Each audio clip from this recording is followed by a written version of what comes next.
hawakan. Halika na, halika na.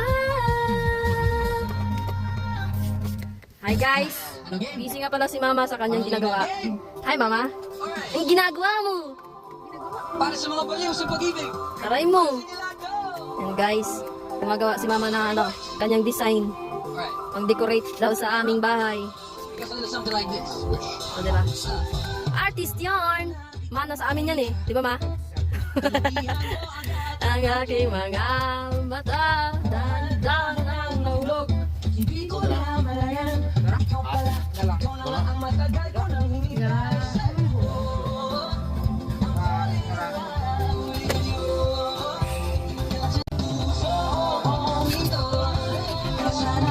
Dahil ito sa ito, Ma. Dahil ito sa buhok. 1, 2, 3. Ni? Video na?